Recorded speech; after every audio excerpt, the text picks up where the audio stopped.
The failed plot, the resulting bitterness led directly to Scar losing it. It was his one claim to a unique power, and it vanished, leaving him with nothing but his intellect and his resentment. This leads us to the third and most crucial power that was taken: hope. Before the stampede, Taka, for all his flaws, had hope.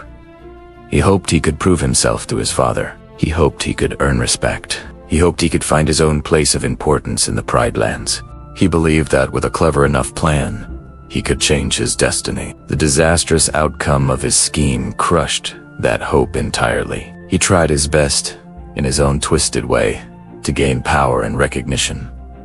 And the result was public humiliation, a disfiguring scar, a name change that mocked him, and the loss of his sacred duty. From that day forward, the hope in Taka died, and Scar was truly born. He no longer believed he could earn his place through merit or bravery. The system, in his eyes, was rigged. His father favored Mufasa. The pride favored Mufasa. Even fate seemed to favor Mufasa. His only path to power was no longer through earning it, but through seizing it by any means necessary. The goodness and ambition that Taka once had curdled into pure, calculating villainy. Mufasa's very existence, his effortless grace and kingly bearing, became a constant, burning reminder of everything Scar had lost and could never be. So, when we watch The Lion King and see Scar orchestrating Mufasa's death, it's not just about wanting the throne. Mufasa gets to keep his kingly name, a name that means king. Taka gets a name that signifies damage. This was the first, and perhaps most painful. He's not just killing his brother, he's trying to kill the memory of his own failure. He's trying to erase the ghost of the Golden Prince who, just by being himself, took everything that mattered from the younger brother left in the shadows. This deep-seated psychological wound is what makes Scar such a compelling villain. He isn't just evil for the sake of being evil. He's a product of his environment, a tragic figure shaped by neglect, jealousy, and one catastrophic mistake. The power Mufasa took from him wasn't just the crown, it was Taka's very soul. He took away the lion he could have been and left behind the monster he was forced to become. It's a dark and tragic tale, showing that the deepest scars are the ones you cannot see. What do you think was first seen? The contrast between Mufasa's family and Scar is stark. Mufasa is the beloved king, strong, wise, and celebrated. His son, Simba, is the heir apparent, the golden child destined for greatness. The circle of life is in full, glorious swing. But where is Scar during this grand presentation? He's lurking in the shadows, literally and figuratively. He's the disgruntled brother, passed over for the throne, first by Mufasa, and now by his newborn nephew.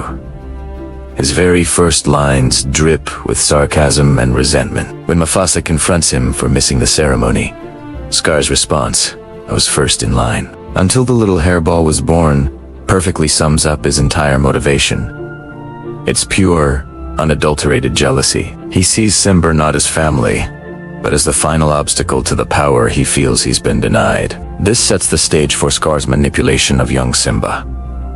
He preys on Simba's innocence and his desire to prove his bravery. Think about the scene in the elephant graveyard. Scar cleverly plants the seed of curiosity, knowing full well that Simba's adventurous spirit will lead him straight into danger. He frames it as a place only the bravest lions go. A challenge Simba can't resist.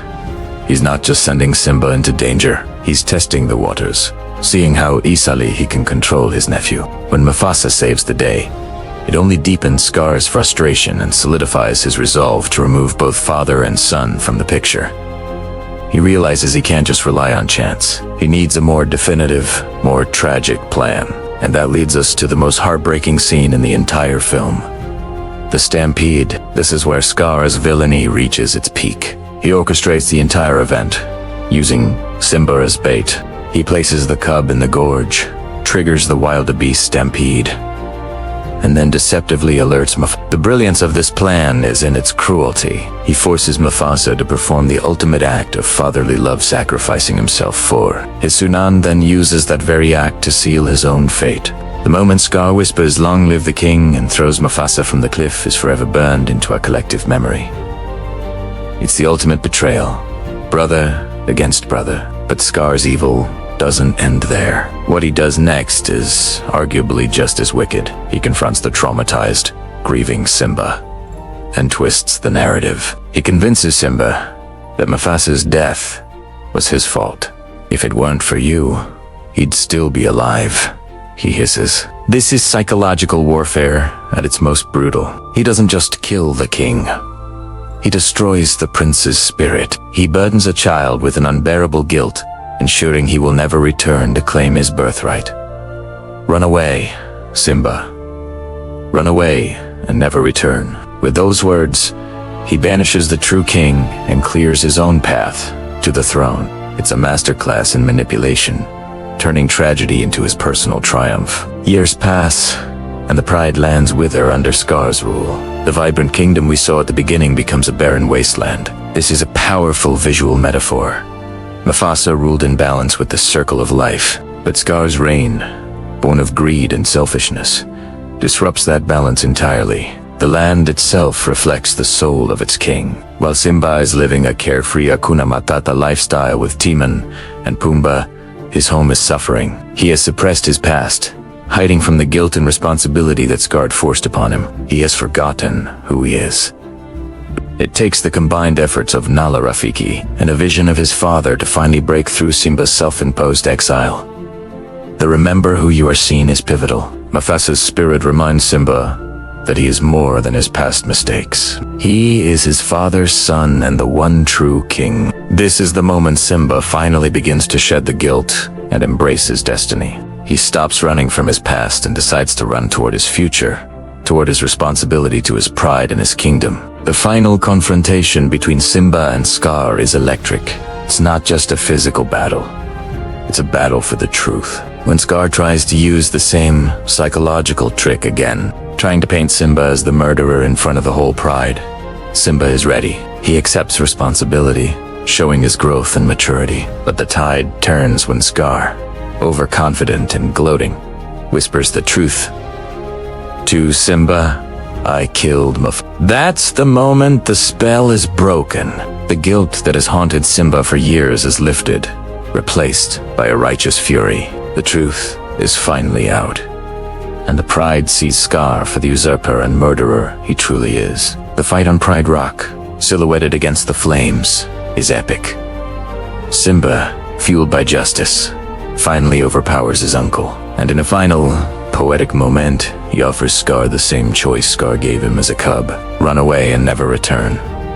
But Scar, true to his nature, chooses deceit one last time, leading to his final downfall at the hands of his once loyal hyenas.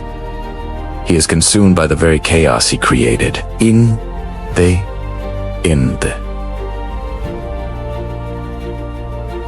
the story of Simba and Scar is a timeless warning about the corrosive power of jealousy and the long journey of healing from trauma and guilt. Simba's victory isn't just about reclaiming the throne. It's about reclaiming his identity. He had to face the darkest moment of his past to restore balance, not just to the Pride lands, but to himself. It's a powerful narrative that shows us that you can't run from who you are, and that true strength lies in facing your past.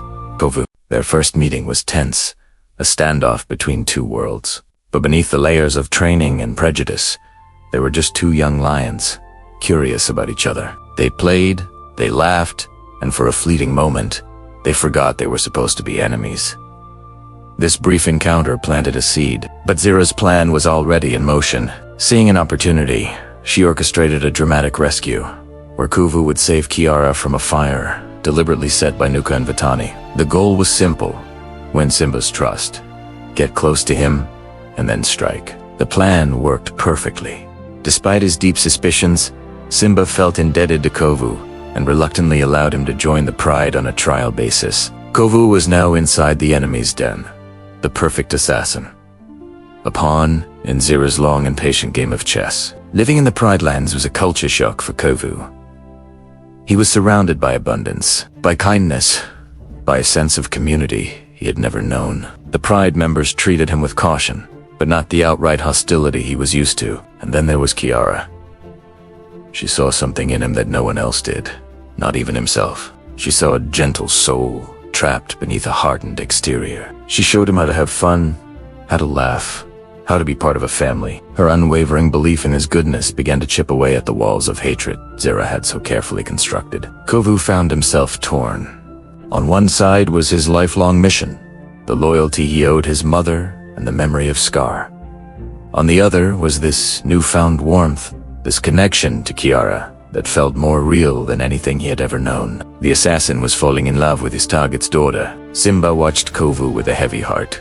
Every time he looked at the young lion, he saw Scar's reflection. The resemblance was uncanny, a constant, chilling reminder of his treacherous uncle. The nightmares that had plagued him for years returned with a vengeance. He dreamt of the gorge, of his father's foe, of Scar's cruel laughter. He couldn't shake the feeling that letting Kovu into the pride was a fatal mistake. His instincts screamed that this was a trap. Nala, ever the voice of reason, urged him to look beyond the surface. Simba, she would say gently, he is not Scar.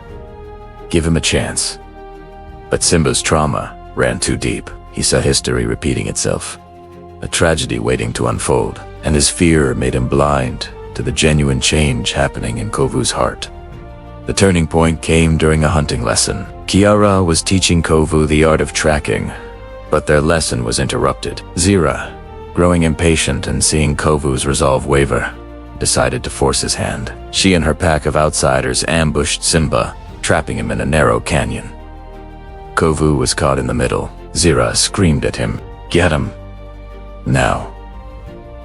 But he hesitated. In that critical moment, Kovu chose not to attack Simba.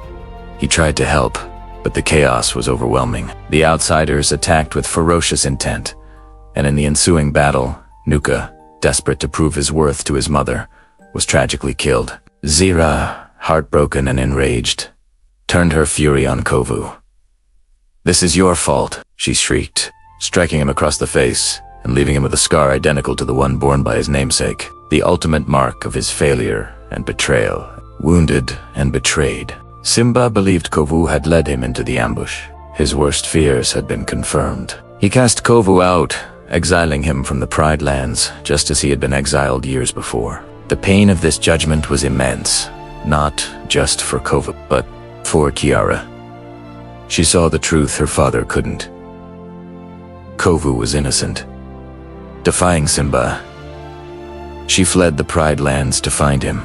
Their reunion was a powerful affirmation of their love. They realized their connection was stronger than the hatred that divided their families. They knew that if the cycle of violence was ever to be broken, it had to start with them. Together, they decided to return, not to fight, but to unite the two prides and put an end to the war. As a great storm gathered, mirroring the turmoil in the Pride Lands, the final confrontation began. Zira, driven by a grief-crazed lust for revenge, led her army against Simba's pride. The battle was fierce and brutal, a terrible echo of the past. Lions who should have been brothers and sisters fought with a primal rage. Just as Simba and Zira were about to face each other in a fight to the death, Kiara and Kovu leaped between them. "Stop!" Kiara cried out. "Look at us!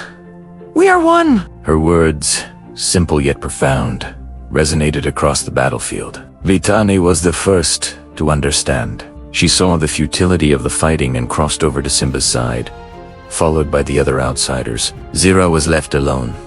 Erarmi goneher, kozlas. In a final, desperate act, she lunged at Simba, but Kiara intercepted her, and both lionesses tumbled over a cliff edge. Kiara managed to find a foothold, but Zira, consumed by her own hate, refused Tiara's help and fell into the raging river below.